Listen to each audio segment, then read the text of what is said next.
Hello, അമ്മ മനസ്സിൻ്റെ പുതിയൊരു എപ്പിസോഡിലേക്ക് എല്ലാവർക്കും സ്വാഗതം. ചാനൽ ആദ്യമായിട്ട് കാണുന്നവരാണെങ്കിൽ ഒന്ന് സബ്സ്ക്രൈബ് ചെയ്തിട്ട് ലൈക്ക് ചെയ്യണേ. അങ്ങനെ സിദ്ധു പറഞ്ഞ പ്രകാരം പഞ്ചായത്തിൽ നിന്നും സെൻസസ് എടുക്കാനെന്നുള്ള പോലെ രണ്ടുപേർ വരികയാണ്. അവർ ജ്യോതിയോട് അവളുടെ ഡീറ്റെയിൽസ് ഒക്കെ ചോദിക്കുന്ന സമയത്ത് ജ്യോതി പറയുന്നുണ്ട് ഹസ്ബൻഡിൻ്റെ പേര് വാസുദേവൻ എന്നാണ്, മഹേന്ദ്രൻ ഗ്രൂപ്പ്സ് ഓഫ് കമ്പനിയുടെ ഫിനാൻഷ്യൽ ഹെഡായിട്ട് വർക്ക് ചെയ്യുകയാണെന്ന്. പക്ഷെ ഇതൊക്കെ പിന്നീന്ന് സിദ്ധു കേൾക്കുന്നുണ്ടായിരുന്നു. സിദ്ധു പറഞ്ഞയച്ച ആൾക്കാരാണെന്ന് അറിയാതെ ജ്യോതി ഒക്കെ വെട്ടി തുറന്നു പറയുകയാണ്. അതിനുശേഷമാണ് സിദ്ധു അവൾക്ക് മുന്നിൽ പ്രത്യക്ഷപ്പെടുന്നത്. സിദ്ധുവിനെ കണ്ട സമയത്ത് തന്നെ ജ്യോതി വല്ലാതെ പരിഭ്രമിച്ചിട്ടുണ്ടായിരുന്നു. അവളിങ്ങനെ വേർക്കുകയാണ്. അപ്പോൾ സിദ്ധു വന്നിട്ട് ജ്യോതിയോട് ചോദിക്കുന്നുണ്ട്, എന്താ പറഞ്ഞത്? വാസുദേവൻ നിങ്ങളുടെ ഹസ്ബൻഡാണ്, അദ്ദേഹം മഹേന്ദ്രൻ ഗ്രൂപ്പ്സ് ഓഫ് കമ്പനിയിലെ ഫിനാൻഷ്യൽ ഹെഡായിട്ട് വർക്ക് ചെയ്യുകയാണല്ലേ? സിദ്ധുവിൻ്റെ ആ ഒരു നിൽപ്പും ഭാവമൊക്കെ കണ്ടപ്പോൾ തന്നെ ജ്യോതി വല്ലാതെ പേടിച്ചിട്ടുണ്ടായിരുന്നു. അപ്പോൾ സിദ്ധു പരിഹാസത്തോട് ചോദിക്കുന്നുണ്ട്, സാർ ഇപ്പോൾ എവിടെയാണുള്ളത്? അപ്പോൾ ജ്യോതി ഇങ്ങനെ പരിഭ്രമത്തോടെ പറയാണ്, അത് വാസു. ജ്യോതിക്ക് എന്താ പറയേണ്ടതെന്ന് അറിയില്ലായിരുന്നു. അപ്പോൾ സിദ്ധു തിരിഞ്ഞിട്ട് ആ വന്ന രണ്ടുപേരോടായിട്ട് പറയുന്നുണ്ട്, നിങ്ങൾ രണ്ടുപേരും പൊയ്ക്കോളൂ. അവർ ജ്യോതിയുടെ ആധാർ കാർഡ് സിദ്ധുവിനെ ഏൽപ്പിച്ചതിന് ശേഷം അവിടെ നിന്ന് പോകുന്നുണ്ട്. അപ്പോൾ ജ്യോതി ഇങ്ങനെ പേടിയോടെ നിൽക്കുമ്പോൾ സിദ്ധു പറയാണ്, എന്താ നോക്കുന്നത്? അവർ രണ്ടുപേരും എൻ്റെ ആളുകളാണ്. അത് കേട്ടതും ജ്യോതി ഒന്നുകൂടെ ഞെട്ടി നിൽക്കുകയാണ്. അപ്പോൾ സിദ്ധു പറയുന്നുണ്ട്, നിങ്ങളുടെ വായി കൊണ്ട് തന്നെ എനിക്ക് ആ സത്യം അറിയണം എന്നുള്ളത് കൊണ്ടാണ് ഞാൻ അവരെ റെഡിയാക്കി കൊണ്ടുവന്നത്. ജ്യോതി ശരിക്കും പെട്ട അവസ്ഥയിലായിട്ടുണ്ടായിരുന്നു. അവൾ പേടിയോട് അകത്തേക്ക് ഇങ്ങനെ ഇടയ്ക്കിടയ്ക്ക് നോക്കുന്നുണ്ടായിരുന്നു.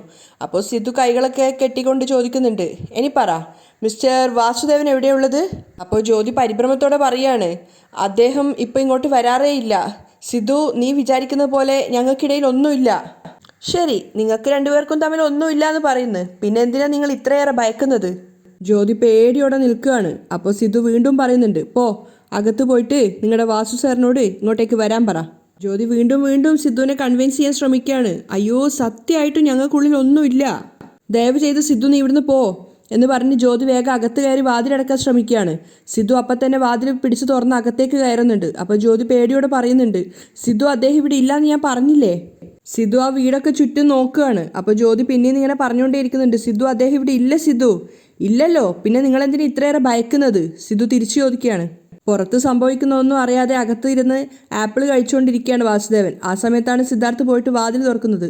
സിദ്ധാർത്ഥ് വളരെ ശക്തിയോടെയാണ് വാതിൽ തുറക്കുന്നത്. അപ്പോൾ തുറക്കുന്നത് ജ്യോതിയാണെന്ന് കരുതിയിട്ട് വാസു പറയുന്നുണ്ട്, ജ്യോതി മെല്ലെ വാതിൽ തുറക്ക്. പക്ഷേ വാതിൽ തുറന്ന ആളെ കണ്ടതും വാസു ശരിക്കും ഞെട്ടിത്തരിച്ചുപോയി. സിദ്ധുവിനാണെങ്കിലും കൺമുന്നിൽ കണ്ട കാഴ്ച വിശ്വസിക്കാനാവുന്നില്ല. എത്രയൊക്കെ അച്ഛൻ അവിടെ ഉണ്ടെന്ന് വിശ്വസിച്ചിട്ടുണ്ടായിരുന്നെങ്കിലും അച്ഛൻ അവിടെ ഉണ്ടാവരുതേന്ന് തന്നെയായിരുന്നു അവൻ്റെ മനസ്സിലുണ്ടായിരുന്ന ആഗ്രഹം. പക്ഷെ ആ ഒരു വേഷത്തിൽ അച്ഛനെ ജ്യോതിയുടെ ബെഡിൽ വെച്ച് കണ്ട സമയത്ത് സിദ്ധാർത്ഥ് ശരിക്കും ഞെട്ടിപ്പോയിട്ടുണ്ടായിരുന്നു. അതേ അവസ്ഥയിൽ തന്നെ വാസുവും പെട്ടെന്ന് ചാടി എഴുന്നേക്കുകയാണ്. സിദ്ധു അകത്തേക്ക് കയറി വന്നിട്ട് വാസുവിനോട് പരിഹാസത്തോട് ചോദിക്കുന്നുണ്ട്, എന്താ ആപ്പിൾ കഴിക്കുകയാണോ? അപ്പോഴേക്കും ജ്യോതിയും പേടിയോടെ അകത്തേക്ക് കയറി വരികയാണ്. വാസു വേഗം കയ്യിലുണ്ടായിരുന്ന ആപ്പിൾ അതിലേക്ക് വലിച്ചെറിയാണ്. എന്നിട്ട് പേടിയോടെ സിദ്ധുവിനെ നോക്കുന്നുണ്ട്. അപ്പോൾ സിദ്ധു പരിഹാസത്തോടെ പറയുന്നുണ്ട്, കഴിക്ക്, തൊണ്ടയിൽ താഴട്ടെ. അയാൾക്ക് എന്താണ് മകനോട് പറയേണ്ടതെന്ന് അറിയാതെ അപമാനത്തോടെ തലതാഴ്ത്തി നിൽക്കുകയാണ്. അപ്പോൾ സിദ്ധു ദേഷ്യത്തോടെ പല്ലിറുമിക്കൊണ്ട് പറയുന്നുണ്ട്, ഓഫീസിൽ പോവാണെന്ന് അമ്മയോട് 100 വട്ടം പറഞ്ഞിട്ട് ഇവിടെ വന്ന് ഇവളുമായിട്ട് പേക്കൂത്ത് കളിക്കുകയാണല്ലേ. ജ്യോതി ഒരു ഭാഗത്ത് തലതാഴ്ത്തി നിൽക്കുകയാണ്. അതുപോലെ തന്നെയാണ് വാസുവും.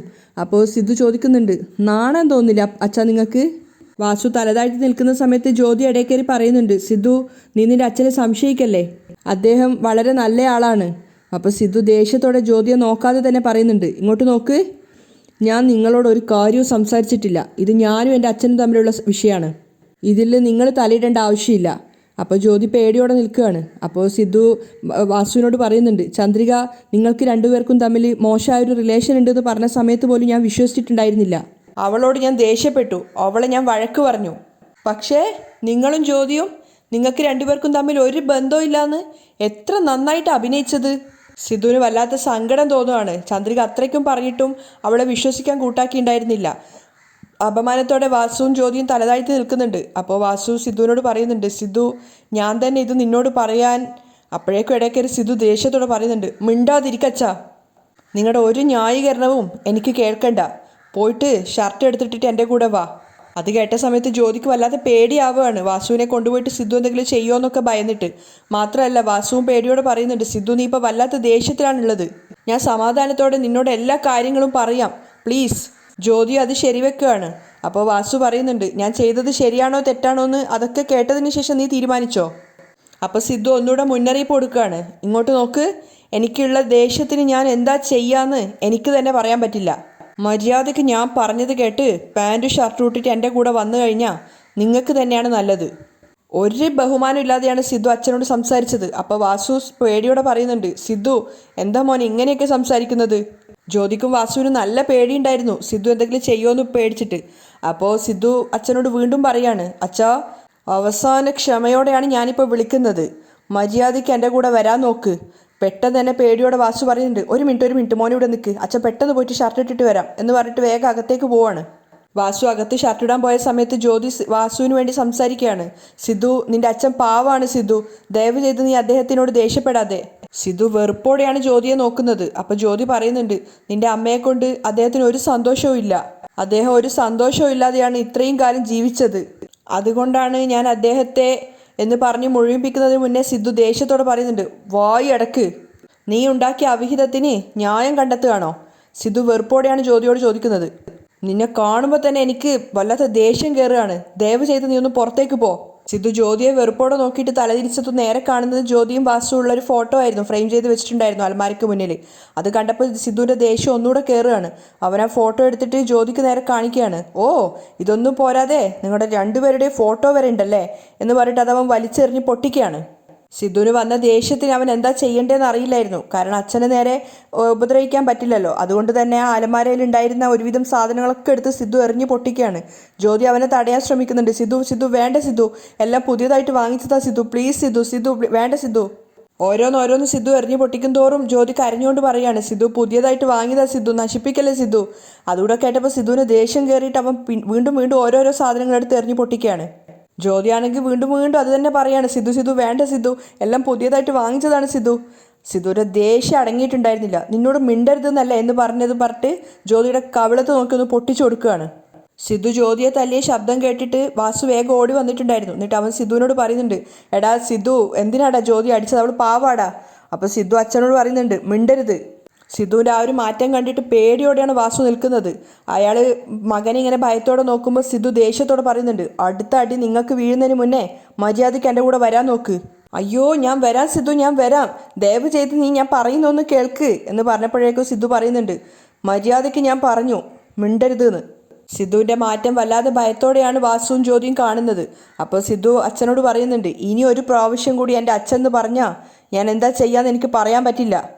നിങ്ങളാണല്ലോ എൻ്റെ അച്ഛൻ എന്ന് ആലോചിക്കും തോറും എൻ്റെ ശരീരമൊക്കെ അപമാനത്തോടെ തലതാഴ്ത്തുകയാണ്, മര്യാദയ്ക്ക് എൻ്റെ കൂടെ വരാൻ നോക്ക് എന്ന് പറഞ്ഞിട്ട് സിദ്ധു പുറത്തേക്ക് ഇറങ്ങി പോവാണ്. അവനുണ്ടായ ദേഷ്യത്തിന് അവൻ എന്തൊക്കെയാ ചെയ്യാന്നുള്ള പേടിയോടെയാണ് വാസു പിന്നാലെ പോകുന്നത്, സിദ്ധുവിനെ ഭയന്നുകൊണ്ട്. സിദ്ധു എന്നൊക്കെ ഒരുപാട് തവണ വിളിക്കുന്നുണ്ടായിരുന്നു. പക്ഷെ സിദ്ധു പറയുന്നുണ്ട്, മര്യാദയ്ക്ക് എൻ്റെ കൂടെ വരാൻ നോക്ക്. ജ്യോതി വല്ലാത്ത പേടിയോടെയാണ് നിൽക്കുന്നത്. സിദ്ധു കൂട്ടിക്കൊണ്ട് പോയിട്ട് വാസുവിനെ എന്തെങ്കിലും ചെയ്യുമോയെന്നൊക്കെ ഭയന്നിട്ട്. അങ്ങനെ സിദ്ധുവിൻ്റെ കൂടെ തന്നെ പോവുകയാണ് വാസു. അവർ രണ്ടുപേരും ഒരു ക്ഷേത്രത്തിൻ്റെ മുന്നിലെത്തിയപ്പോൾ സിദ്ധു അവിടെ കാറ് നിർത്തിയിട്ട് കാറിൽ നിന്ന് ഇറങ്ങുകയാണ്. പേടിയോടെ പിന്നാലെ വാസു ഇറങ്ങിയിട്ടുണ്ടായിരുന്നു. വാസു വന്ന് നോക്കുമ്പോൾ സിദ്ധുവിൻ്റെ കണ്ണൊക്കെ നിറഞ്ഞിട്ടുണ്ടായിരുന്നു. അവൻ അച്ഛനോട് പറയുന്നുണ്ട്, ഞാൻ എത്രത്തോളം വലിയൊരു സ്ഥാനമാണ് ഞാൻ നിങ്ങൾക്ക് തന്നിട്ടുണ്ടായിരുന്നത്. നിങ്ങൾ ജ്യോതിയുടെ കൂടെ ഇങ്ങനെ ഒരു ബന്ധമുണ്ടെന്നുള്ള കാര്യം അമ്മ അറിഞ്ഞാൽ അമ്മ ജീവൻ തന്നെ കളയൂ അച്ഛാ. നിങ്ങളെ ദൈവത്തെ പോലെ കാണുന്ന അമ്മയെ വിട്ടിട്ട് ഇങ്ങനെ ഒരു ബന്ധത്തിൽ കയറാൻ നിങ്ങൾക്ക് എങ്ങനെയാണ് കഴിഞ്ഞത്? വാസു തലതാഴ്ത്തി നിൽക്കുകയാണ്. അപ്പോൾ സിദ്ധു പറയുന്നുണ്ട്, ഞങ്ങൾ നിങ്ങളെ എത്രത്തോളം ബഹുമാനിക്കുന്നുണ്ടായിരുന്നു എന്ന് അറിയോ അച്ഛാ, ഇപ്പോൾ നിങ്ങളെ കാണുന്നത് പോലെ എനിക്ക് അപമാനം തോന്നുക. സിദ്ധു മോനെ, വാസു ഇങ്ങനെ കരഞ്ഞുകൊണ്ട് വിളിക്കുകയാണ്. കല്യാണപ്രായത്തിലുള്ള ഒരു പെണ്ണുണ്ടായിട്ട് ഇങ്ങനെ ഒരു ആഗ്രഹം നിങ്ങൾക്ക് ആവശ്യമുണ്ടായിരുന്നു അച്ഛാ? ഇങ്ങനെ ഒരു പെണ്ണിൻ്റെ കൂടെ അവിഹിതം ഉണ്ടെന്ന് ആരതിക്ക് ഉറപ്പിച്ചു വെച്ച വീട്ടിലെ പയ്യൻ്റെ ആൾക്കാർ അറിഞ്ഞെന്ന് വെച്ചോ, ആരതിയുടെ വിവാഹം തന്നെ മുടങ്ങും. നിങ്ങൾ ചെയ്ത തെറ്റ് നിങ്ങളിൽ മാത്രം ഒതുങ്ങില്ല, കുടുംബത്തെ മൊത്തം ബാധിക്കും. സിദ്ധുവിന് കരച്ചിൽ നിർത്താനാവുന്നുണ്ടായിരുന്നില്ല. അപ്പോൾ വാസു പറയുന്നുണ്ട്, സിദ്ധു ഏതോ ഒരു നിമിഷത്തിൽ ഞാൻ ഒരു തെറ്റ് ചെയ്തു പോയതാടാ, എന്നോട് ക്ഷമിക്കും മോനെ. ഈ ഒരു കാര്യം ദയവ് ചെയ്ത് നീ നിൻ്റെ അമ്മയോട് പറയരുത് മോനെ, അവൾക്കത് സഹിക്കാനാവില്ല, അവൾ എന്നെ ദൈവത്തെ പോലെയാണ് കാണുന്നത്. ദയവ് ചെയ്ത് അവളോട് പറയരുതടാ. ഞാൻ ജ്യോതിയുമായിട്ടുള്ള ബന്ധം ഇതാ ഈ നിമിഷം മുതൽ അവസാനിപ്പിക്കാം. ഇനി ഞാൻ അവളുമായിട്ട് യാതൊരു ബന്ധവും ഉണ്ടാവില്ല. എല്ലാം നിർത്താം പ്ലീസ് സിദ്ധു. ഒരേ ഒരു പ്രാവശ്യം എനിക്കൊന്ന് മാപ്പ് താടാ. ഈ വിഷയം വീട്ടിലുള്ള ആരും അറിയാതെ നീ നോക്കണം മോനെ, പ്ലീസ്. നീ പറഞ്ഞ പോലെ ഈ വിഷയം പുറത്തറിഞ്ഞാൽ പിന്നെ നമ്മുടെ ആരതിക്ക് ജീവിതം തന്നെ ഉണ്ടാവില്ലടാ. ജാനകി എന്തെങ്കിലും കടുങ്കൈ ചെയ്യും, ദയവ് ചെയ്ത് പറയരുത് മോനെ. എന്നിട്ട് സിദ്ധുവിനെ കൈ പിടിച്ചപ്പോൾ സിദ്ധു കൈ പിടിച്ച് മാറ്റുകയാണ്. എന്നെ തുടരുത്, നിങ്ങളെ കാണുമ്പോൾ തന്നെ എനിക്ക് വെറുപ്പ് തോന്നുകയാണ്. ഇങ്ങോട്ട് നോക്ക്, ഈ നിമിഷം എനിക്ക് തോന്നുക നിങ്ങളുടെ മകനായിട്ട് ജനിച്ചതിന് മരിച്ചാൽ മതിയായിരുന്നു എന്ന്. വാസു കരഞ്ഞോട് പറയുന്നുണ്ട്, സിദ്ധു ഇങ്ങനത്തെ വലിയ കാര്യങ്ങളൊന്നും പറയല്ലടാ, ഞാനും ഒരു മനുഷ്യനല്ലടാ. ഏതോ ഒരു തെറ്റായ നിമിഷത്തിൽ അറിയാതെ എടുത്തുപോയൊരു തീരുമാനമാണിത്. ദയവ് ചെയ്ത് എന്നോട് ക്ഷമിക്കടാ. അയാൾ കൈകൂപ്പിക്കൊണ്ട് നിൽക്കുകയാണ്. അപ്പോൾ സിദ്ധു പറയുന്നുണ്ട്, ഇതുവരെ നിങ്ങൾ ജ്യോതിക്ക് കൊടുത്ത എല്ലാം തിരിച്ചു വാങ്ങിയിട്ട് വാ. അമ്മയുടെ കാണാതെ പോയ ചെയിന് അവളുടെ കയ്യിലല്ലേ ഉള്ളത്. വാസു തലതാഴ്ത്തി നിൽക്കുകയാണ്. എന്താ ഇല്ലാന്ന് പറയാൻ പോവുകയാണോ? മര്യാദയ്ക്ക് ആ ചെയിൻ എടുത്തുകൊണ്ട് വന്നിട്ട് അമ്മയുടെ ബ്യൂറോക്കകത്ത് തന്നെ വെച്ചോ. എന്നിട്ട് ഒന്നും ചെയ്യാത്ത, ഒരു തെറ്റും ചെയ്യാത്തൊരു പാവത്തിൻ്റെ പേരിൽ ആ കുറ്റമൊക്കെ ഇട്ടല്ലേ എന്ന് പറഞ്ഞിട്ട് വാസുവിനെ അവിടെ പുറത്താക്കിയിട്ട് സിദ്ധു കാർ എടുത്തിട്ട് പോവുകയാണ്. വാസു ആകെ കൺഫ്യൂഷനിലായിട്ടാണ് നിൽക്കുന്നത്. പിറ്റേന്ന് സിദ്ധു നേരെ പോകുമ്പോൾ കാണുന്നത് ചന്ദ്രികയാണ്. ചന്ദ്രിക ക്ഷേത്രത്തിൽ നിന്ന് വരുന്നുണ്ടായിരുന്നു. അപ്പോൾ ചന്ദ്രികയോട് സിദ്ധു മാപ്പ് പറയുന്നുണ്ട്. എന്താ കാര്യം ചോദിക്കുന്ന സമയത്ത് സംഭവിച്ച കാര്യങ്ങളൊക്കെ ചന്ദ്രികയ്ക്ക് സിദ്ധു പറഞ്ഞു കൊടുക്കുകയാണ്. കൂട്ടുകാരൻ വിളിച്ചു വരുത്തിയതും ആ ഒരു ഫ്ലാറ്റ് വാസു ജ്യോതിക്ക് വേണ്ടി വാങ്ങിക്കൊടുത്തതും അങ്ങനെ അവസാനം ജ്യോതിയുടെ ബെഡ്റൂമിൽ വെച്ചിട്ട് വാസുവിനെ പിടിച്ചു നടക്കുള്ള എല്ലാ കാര്യങ്ങളും. അപ്പോൾ ഇനി എന്താ സാർ ചെയ്യാൻ പോകുന്നതെന്ന് ചന്ദ്രിക ചോദിക്കുന്നുണ്ട്.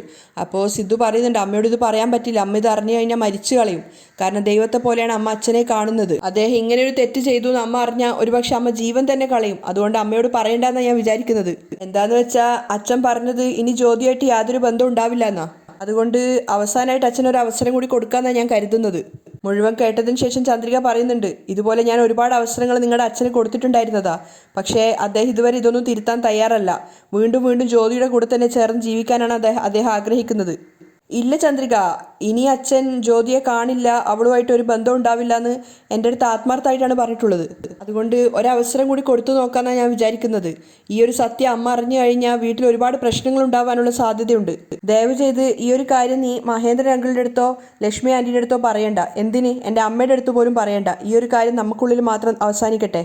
അപ്പോൾ ചന്ദ്രിക പറയുന്നുണ്ട്, സർ, നിങ്ങളുടെ അച്ഛനോടുള്ള ആ ഒരു വിശ്വാസത്തിൻ്റെ മുകളിലാണ് ഇപ്പോൾ ഈ പറഞ്ഞത്. പക്ഷേ ഞാൻ അദ്ദേഹത്തെ മനസ്സിലാക്കിയിട്ടാണ് പറയുന്നത്. അദ്ദേഹം ജ്യോതിയായിട്ടുള്ള ബന്ധം ഒഴിവാക്കില്ല. രഹസ്യമായിട്ടാണെങ്കിലും ആ ബന്ധം മുന്നോട്ട് തന്നെ തുടർന്നു കൊണ്ടുപോകും. നിങ്ങൾ പറഞ്ഞതുപോലെ അദ്ദേഹം ജ്യോതിയെ ഒഴിവാക്കുകയാണെങ്കിൽ അത് നല്ലതാണ്. പക്ഷേ ജ്യോതിയെ ഒഴിവാക്കില്ലെങ്കിൽ തീർച്ചയായിട്ടും ഞാൻ ജാനകി അമ്മായിയുടെ അടുത്ത് സത്യങ്ങളൊക്കെ തുറന്നു പറയും. സിദ്ധു അതിശയത്തോടെ ചന്ദ്രികയെ നോക്കുകയാണ്. അപ്പോൾ ചന്ദ്രിക പറയുന്നുണ്ട്, ജാനകി അമ്മായിയുടെ അടുത്ത് ഒരാൾ ദ്രോഹം ചെയ്യുന്നത് തീർച്ചയായിട്ടും എനിക്ക് കണ്ടു നിൽക്കാനാവില്ല. ക്ഷമിച്ചു കൊടുക്കാനും സാധിക്കില്ല. അവൾ തൻ്റെ ഉറച്ച തീരുമാനത്തോടെയാണ് അവിടുന്ന് പോകുന്നത്. അതേസമയം ജാനകി ദൈവത്തിൻ്റെ മുന്നിൽ പൂജാമുറിയിലായിരുന്നു. അപ്പോൾ വാസു വേഗം തന്നെ റൂമിലേക്ക് വന്നിട്ട് ജാനകി അറിയാതെ അവരുടെ ബ്യൂറോക്കകത്ത് ആ ഒരു മാല കൊണ്ടുപോയി വെക്കുന്നുണ്ട്. ഒരു സാരിയുടെ ഇടയിലായിട്ടാണ് വെക്കുന്നത്. അപ്പോൾ അത് കഴിഞ്ഞിട്ട് പുറത്തേക്ക് വരുന്ന സമയത്ത് ജാനകി വാസുവിനെ വിളിച്ചിട്ട് പൂജ കഴിച്ചതിൻ്റെ പ്രസാദമൊക്കെ കൊടുക്കുകയാണ്. കുറച്ച് കഴിഞ്ഞിട്ട് മുറിയിൽ ചെല്ലുന്ന സമയത്ത് ബീറോ തുറന്നു കിടക്കുന്നുണ്ടായിരുന്നു. ജാനകി വെറുതെ നോക്കുന്ന സമയത്ത് ആ ഒരു ചെയിൻ അതിൻ്റെ അകത്ത് നിന്ന് കിട്ടുകയാണ്. അപ്പോൾ അവർ കണ്ണൊക്കെ നിറഞ്ഞിട്ട് വിചാരിക്കുന്നുണ്ട്, വെറുതെ ഞാൻ ആ വേലക്കാരിയെ കുറ്റപ്പെടുത്തി, എൻ്റെ അശ്രദ്ധ കൊണ്ടായിരുന്നു, ഇതിൻ്റെ അകത്ത് തന്നെ ഈ മാല ഉണ്ടായിരുന്നു എന്നൊക്കെ വിചാരിക്കുകയാണ്.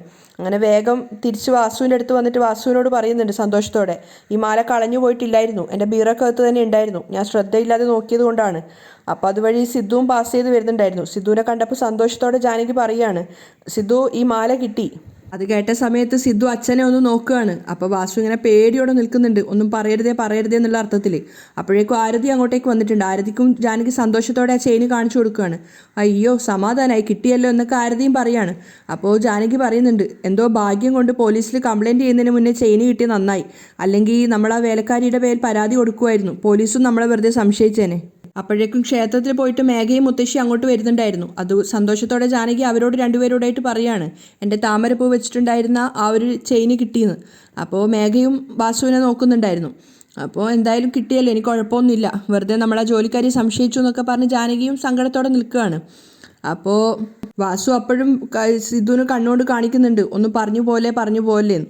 അപ്പോഴാണ് ജാനകി പറയുന്നത്, ഒരു തെറ്റും ചെയ്യാതെ എൻ്റെ ഭർത്താവ് എടുത്തിട്ട് ഇത് ജ്യോതിക്ക് കൊണ്ടുപോയി കൊടുത്തതാണെന്ന് പറഞ്ഞ് ആ ചന്ദ്രിക ഉണ്ടല്ലോ, അവളുടെ നാവ് പുഴുത്തുപോകും. അതുമാത്രമാണോ, എൻ്റെ ഭർത്താവിനും ജ്യോതിക്കും തമ്മിൽ വഴിവിട്ട ബന്ധമുണ്ടെന്ന് അവൾ അടിച്ചു പറയുമായിരുന്നു. എന്തായാലും അവൾ നന്നായി വരില്ല. ആ ചന്ദ്രികയെടുത്ത് 4 ചോദ്യം ചോദിച്ചാലേ എനിക്കൊരു സമാധാനം കിട്ടൂ. അപ്പോൾ വാസു ഇങ്ങനെ പേടിയോടെ സിദ്ധുവിനെ നോക്കുകയാണ്. സിദ്ധു ദേഷ്യത്തോടെ അച്ഛനെ നോക്കുന്നുണ്ട്. അത് വേണമെന്നുള്ള അർത്ഥത്തിൽ മേഘയും സപ്പോർട്ട് ചെയ്യാണ്. അപ്പോൾ സിദ്ധു കൂടുതൽ നേരം അവിടെ നിന്ന് കഴിഞ്ഞാൽ അവൻ്റെ ക്ഷമ നശിക്കുന്നുള്ളത് കൊണ്ട് തന്നെ അവൻ അവിടെ നിന്ന് പോകുന്നുണ്ട്. പ്രശ്നം കൂടുതൽ വഷളാവണ്ടെന്ന് കരുതിയിട്ട് വാസു വേഗം ജാനകിയോട് പറയുന്നുണ്ട്, എന്തായാലും ചെയിന് കിട്ടിയല്ലോ, ഇനി വെറുതെ ചന്ദ്രിക ഓരോ പഴി പറഞ്ഞുകൊണ്ടേ ഇരിക്കണ്ട, വിട്ടേക്ക്, എന്നെക്കുറിച്ച് പറഞ്ഞതല്ലേ, ഞാനതൊക്കെ ക്ഷമിച്ചിരിക്കുന്നു. അപ്പോൾ ജാനകി പറയുന്നുണ്ട്, ഏട്ടൻ്റെ വലിയ മനസ്സായതുകൊണ്ടാണ് ഏട്ടന് ക്ഷമിക്കാൻ പറ്റുന്നത്, പക്ഷേ എനിക്ക് അവളോട് ക്ഷമിക്കാൻ പറ്റില്ല എന്നൊക്കെ. അപ്പോൾ ജാനകിയുടെ കണ്ണ് നിറയുന്നുണ്ടപ്പോൾ വാസു പറയുന്നുണ്ട്, സാരമില്ല, എന്തിനും നീ ഇങ്ങനെ ചെറിയ കുട്ടികളെ പോലെ കരയുന്നത്. എന്നിട്ട് ജാനകിയെയും കൂട്ടിയിട്ട് അകത്തേക്ക് പോവുകയാണ്. അതേസമയം ചന്ദ്രിക അവളുടെ മുറ്റം നനച്ചുകൊണ്ടിരിക്കുകയായിരുന്നു. അപ്പോൾ ജാനകി അങ്ങോട്ട് പോയിട്ട് ചന്ദ്രികയെ ദേഷ്യത്തോടെ വിളിച്ചു വരുത്തുകയാണ്. ജാനകി അമ്മായി വിളിക്കുന്ന കേട്ടപ്പോൾ ചന്ദ്രിക വേഗം ചെല്ലുന്നുണ്ട്. അപ്പോൾ ജാനകി അവളോട് ദേഷ്യത്തോടെ തട്ടിക്കയറുകയാണ്. എൻ്റെ ഭർത്താവ് എൻ്റെ ചെയിൻ എടുത്തു കൊണ്ടുപോയി ആ ജ്യോതിക്ക് കൊടുത്തു എന്ന് നീ അടിയറച്ച് പറഞ്ഞിട്ടുണ്ടായിരുന്നല്ലോ. മര്യാദയ്ക്ക് എൻ്റെ ഭർത്താവിനോട് വന്നിട്ട് നീ മാപ്പ് ചോദിച്ചോ. ഇങ്ങോട്ട് നോക്ക്, ഈ ചെയിന് എൻ്റെ ഭർത്താവ് എടുത്ത അല്ലായിരുന്നു എന്ന് പറഞ്ഞിട്ട് ആ ചെയിന് ചന്ദ്രികയ്ക്ക് നേരെ കാണിച്ചു കൊടുക്കുകയാണ്. ഇതെൻ്റെ അലമാരക്കകത്ത് തുണിയുടെ ഇടയിലുണ്ടായിരുന്നു. ഞാൻ മര്യാദയ്ക്ക് ശ്രദ്ധയോടെ നോക്കാതെ ആ പാവം കർപ്പകത്തിൻ്റെ മേൽ കുറ്റം പറഞ്ഞു പോയതാ. പക്ഷെ നീയാണെങ്കിലോ അറിഞ്ഞുകൊണ്ടല്ലേ നീ എൻ്റെ ഭർത്താവിനെ അപമാനിച്ചത്. അദ്ദേഹത്തിന് ഒരു ചീത്തപ്പേരുണ്ടാക്കണമെന്ന് കരുതിയിട്ട് ജ്യോതിയെ കൂട്ടിക്കൊണ്ട് വന്നിട്ട് അവർക്ക് രണ്ടുപേർക്കും തമ്മിൽ വഴിവിട്ട ബന്ധമുണ്ടെന്ന് പറഞ്ഞു വരുത്താൻ ശ്രമിച്ചില്ലേ. ചന്ദ്രിക ഒന്നും പറയാതെ നിൽക്കുകയാണ്. അപ്പോൾ ജാനകി പറയുന്നുണ്ട്, മര്യാദയ്ക്ക് എല്ലാവർക്കും മുന്നിലും വെച്ചിട്ട് എൻ്റെ ഭർത്താവിനോട് മാപ്പ് ചോദിക്കാൻ നോക്ക്. ചന്ദ്രിക ജാനകി അമ്മയെ തന്നെ നോക്കുകയാണ്. അവിടെയാണ് ഇന്നത്തെ എപ്പിസോഡ് വൈൻഡപ്പ് ചെയ്യുന്നത്.